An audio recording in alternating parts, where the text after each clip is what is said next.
umpire.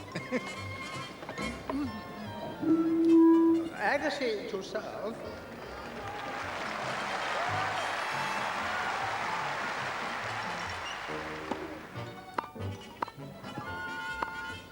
This year, BBC radio and television coverage of Wimbledon is so comprehensive, you'll always be able to keep your eye or your ear on the ball.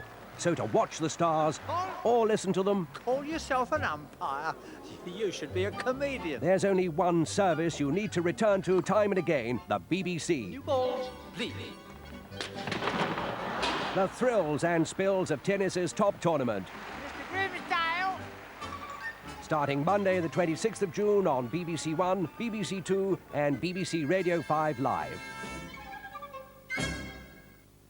And now on BBC One, Margaret Thatcher traces her life from childhood to Prime Minister in conversation with David Frost, the path to power and beyond.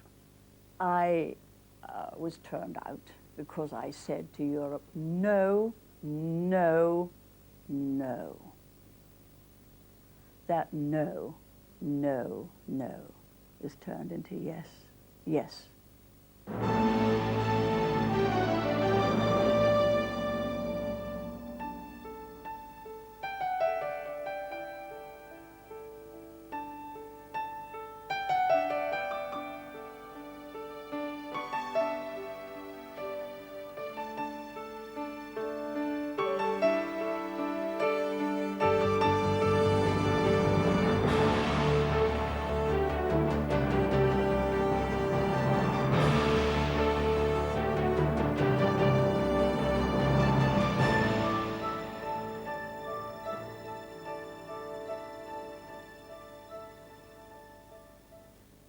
We were once, one evening, both at a performance of Sunset Boulevard, I remember, and there's that memorable scene where someone says, "Isn't that Norma Desmond? She used to be big." And Norma Desmond says, "I still am big. It's the movies that have got small." Do you sometimes feel a bit like Norma Desmond saying, "I still am big, it's the politics that have got small"? Not in the least. I was not a Hollywood star. I was a mere politician, doing what I passionately believed in, speaking my own words, creating my own way forward, doing my own lines because of what I believed, never climbing into someone else's personality. And I reckon if you go into politics, then you must expect to be fired at in all kinds of debates. That's just the nature of what it's about. You have to justify your policy again and again. But the words, the policies, the lines, the speech were mine. Well, I thought we'd divide our conversation into three parts later on: the years as a professional politician, getting to the top, and then, of course, life after number 10. But we begin with your early life, your family life, and your roots.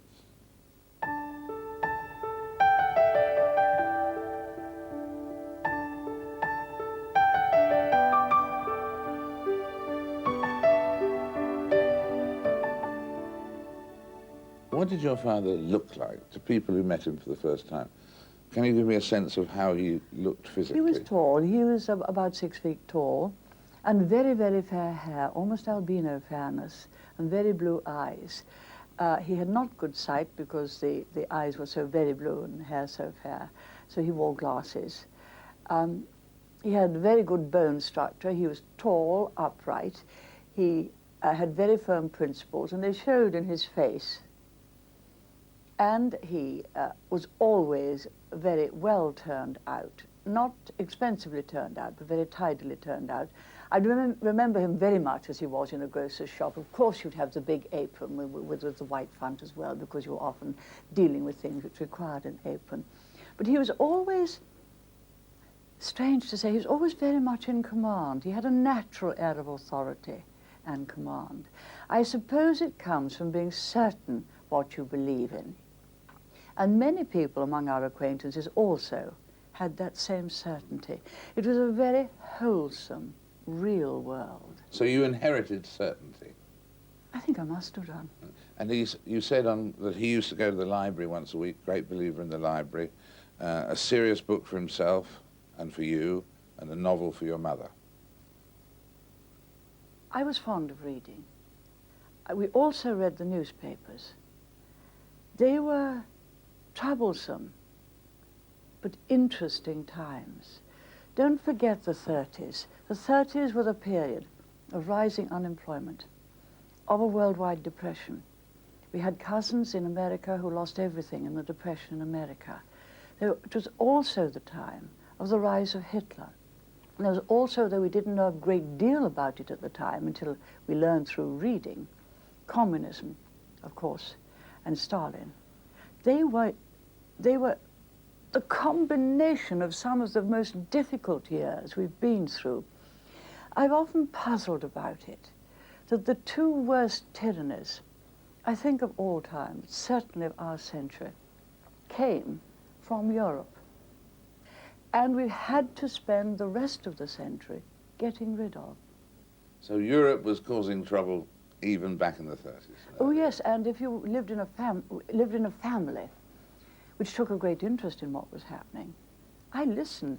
I much preferred to listen to adult conversation than to the conversation of my own contemporaries. It was in your childhood that you, for instance, encountered the work of the poet Ella Wheeler Wilcox, wasn't it? Yes, I think she expressed things so perfectly. I remember one very well. If the ship drives east, the ship drives west. Whatever the gale that blows, 'tis the set of the sail and not the gale that determines the way she goes. That is to say, it's not the circumstances that you see in life, but the way you approach them, the set of your own personality that determines how you can go forward. This is a picture that will bring back memories. Oh, that was it. We did a big nativity play at our church one Christmas. Yes, I suppose it was the last time I'd been an angel. Angel, you can't see, my mother made the outfit, and there were big wings that we made with wire and muslin. My father was also one of the shepherds. Was he? Yes, but I can't see him on this photograph. No, it's rather small. Everybody has commented that your father obviously was the powerful influence in your life more than your mother, and they all say that you didn't put her in Who's Who for many years and so on and so forth. I didn't even realize she wasn't in Who's Who. Until someone pointed it out. Yeah. Was she, you said once she was a bit of a Martha, meaning that she was really focused on the home, yes? She was focused on the home. Cleanliness was next to godliness. There was a very, very big spring cleaning every year. You see, we didn't have vacuum cleaners in those days. We didn't have refrigerators. You did your cleaning with dustpan and brush, and it was jolly hard. You had to be going all up and down the stairs. But both at Grantham and then you say at Oxford, you would say that you used to take long walks on my own. Yes, I did. Now, do you think, in fact, looking back over your life, that that's not accidental, that you have always been something of a loner? Yes, I think I have been a loner all my life. Perhaps it was a very tough creed.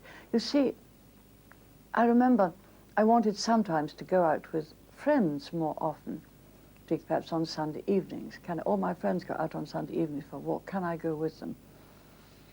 Never do something just because other people do it, my father said.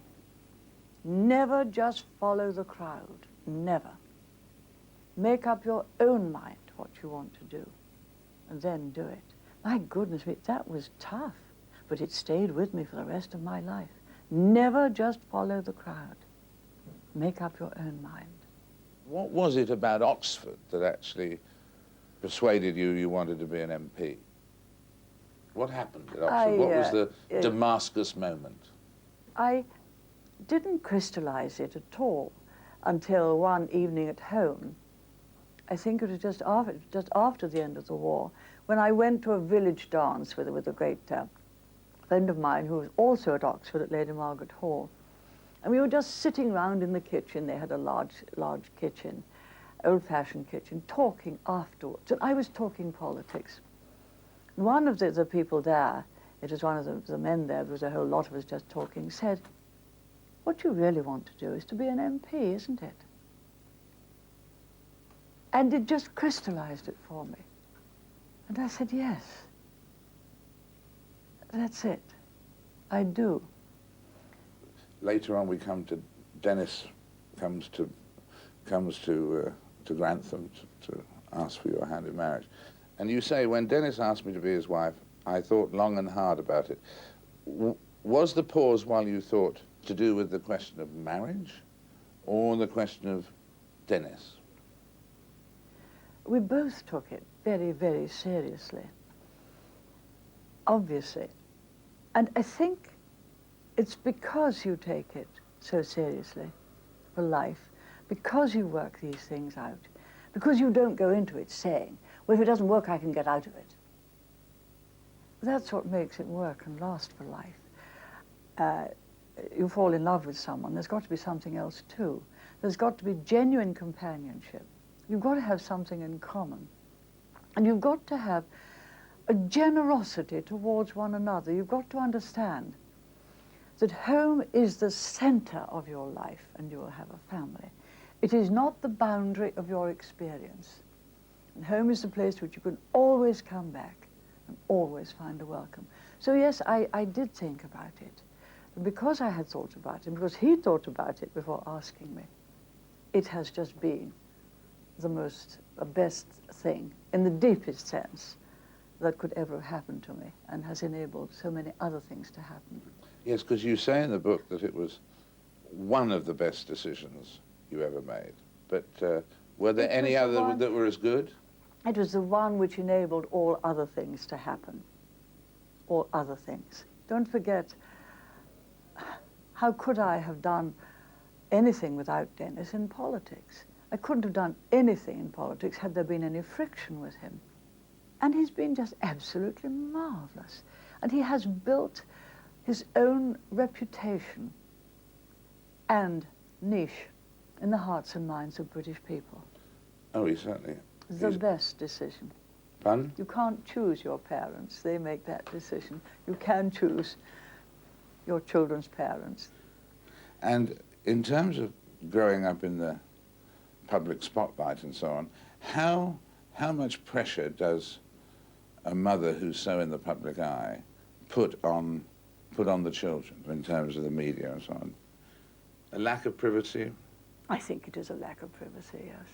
Lack of privacy. It's just one of the things that is consequent upon the work.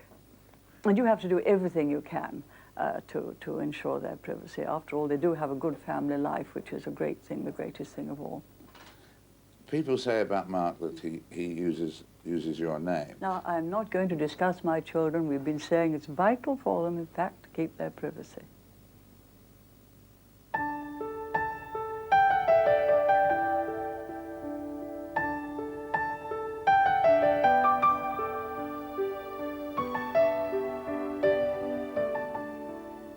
Then we come on to the period, of course, when Ted Heath runs for the leadership and gets it. And you voted for Ted Heath.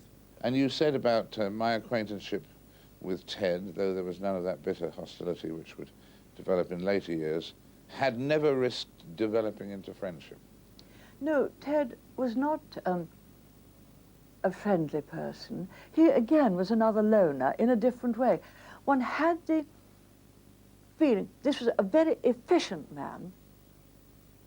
One was surprised that he was such a marvelous musician, because a musician touches the emotions.